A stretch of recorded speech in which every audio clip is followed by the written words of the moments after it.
Brock Lawley here. It seemed for a while that Obamacare, the juggernaut of failure around every corner, was going to be the centerpiece of the upcoming election. And then, as a result of the media playing deflect and distract, as a result of ISIS in the Middle East at large blowing up into flames, as a result of Israel and Hamas and any number of distraction stories, it seemed as though it was going to drift into the back corners of the attention deficit disorder American mind. Until now.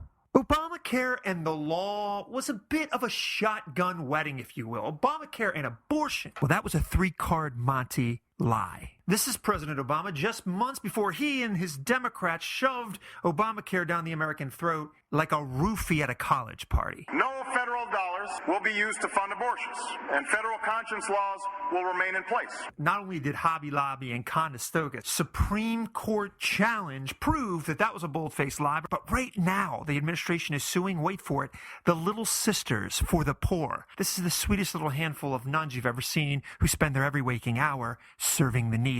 A new report from the Government Accountability Office unearthed some disturbing lies about Obamacare and abortion funding. The way that this was supposed to work, the way this was sold to the American people and Congress, was that there was going to be a separation of funds for abortion.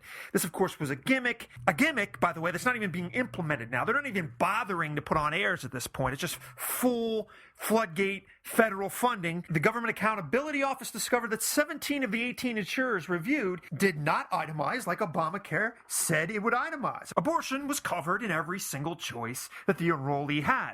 This is actually what happened in the King's English. You, me, your neighbor, your community, and your nation at large were forced to get into the business of killing unborn babies in the womb. No separation, no wall between, none of the things that were promised by law, black letter law, mind you, when Obamacare was signed. Not only did Obama himself promise no federal dollars will be used to fund abortions, but you might remember perhaps that a half dozen or so pro-life Democrats held out and put on quite a show on the home stretch before they were bribed with graft from the public coffers that without the last-minute deals, the horse trading, if you will, conducted right before the law was signed, it wouldn't be law at all. So in other words, without pro-life support, this bag of bones thrown onto the lap of the American people wouldn't exist at all. For example, back in 2009, you might remember names like Bart Stupak and Senator Ben Nelson. Nelson, the 60th vote, said anyone on Obamacare who wants an abortion must pay for that with he or she's own funds. On top of all that, there is supposed to be a rule that you can pick a plan that does not murder children in the womb. But again, the Government Accountability Office discovered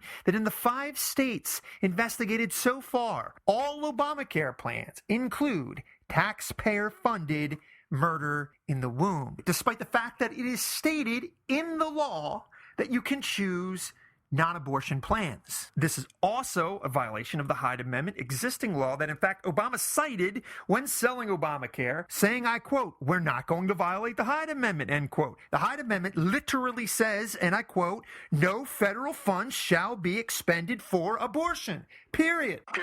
You might wonder, what does the administration say when confronted? Well, the House and Human Services says it's just unintended consequences. This is convoluted. This is messy business. Sebelius could not give an answer when asked by Congress about this very thing, despite the Stupak Amendment, despite the Hyde attachment, despite another lie in a long Christmas light string of lies. You'll be able to keep your health care plan. In the last hour of Obamacare shadiness, graft, bribing, Obama rode in on his dark horse and made a promise via an executive order that no funds would be granted for abortion in the Affordable Care Act. What are the Republicans going to do about it, you might ask? They claim that they're going to introduce Bill H.R. number 7, no taxpayer funding for abortion, which basically means that if the Senate even sees this bill, we're going to pass a law to enforce a law that already exists to protect a law that is being completely trampled by this administration. Multi-layers of law, mind you, all being defied. The Hyde Amendment, the Stupak Amendment, the executive order, the explicit promise from our commander-in-chief that this would not happen. Period.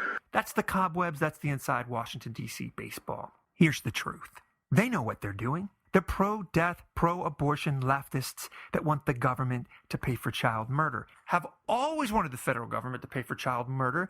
I cite you Planned Parenthood, which has received hundreds of millions of dollars, dodging the Hyde Amendment and every other restrictive law, and is presently the #1 abortion provider in the nation. This is what the left does. They say whatever you want to hear, then they ask for forgiveness later, and that's if you're lucky. And here's the sad truth. Without voting these radical, lawless, tyrannical liars out of power, this will not change. And here's the truth. You and I, we're now in the abortion business. Abortions on your dime.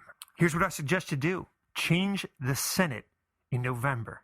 If not for the sake of your very country, for the sake of the millions of beating hearts that will no longer beat in the womb. I can't think of a greater evil, ladies and gentlemen. There is no greater evil. This is the epitome of the voiceless, the meek, the mild, the least of these.